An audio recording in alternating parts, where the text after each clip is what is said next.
Le renouvellement urbain, le terme il est récent, mais la pratique elle est immémoriale.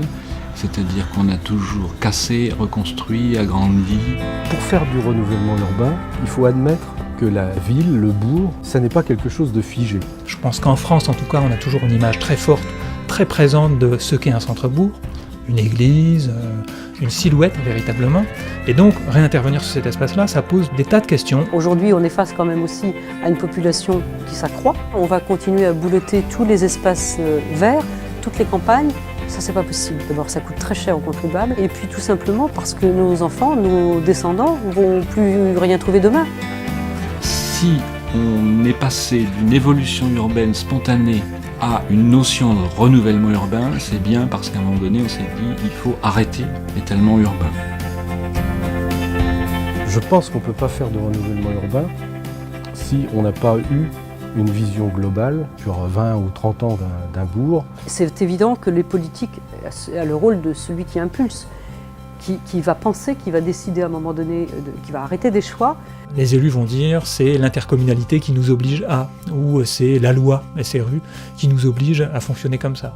Et du coup, c'est plutôt se défausser d'une responsabilité qui est pourtant une belle responsabilité, quoi.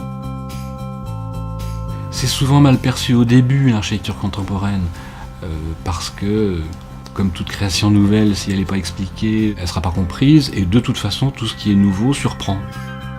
Il ne faut pas être bisounours, c'est jamais a priori bien perçu.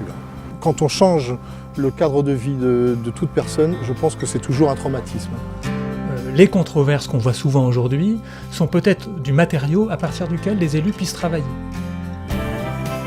Entre le concepteur, entre le politique, l'initiateur, et puis la population, et bien que tout le monde trouve sa place sur l'échiquier. Et il est très important que les projets récents s'appuient sur ce qui existe déjà. Mais ça peut être un muret, ça peut être un sol en pavé, ça peut être un arbre, ça peut être un four à pain. Enfin, tout ce qui fait que dans un bourg en mutation, on peut conserver des repères qui font accepter aux habitants cette mutation.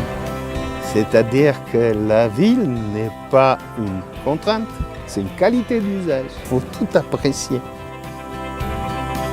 La question qu'on peut se poser, qui est une question un peu provocatrice, mais pas vraiment, est-ce qu'on peut pas casser des lotissements modernes du XXe siècle pour construire des extensions aux bourgs anciens et non pas remplacer les bourgs anciens par des bourgs neufs?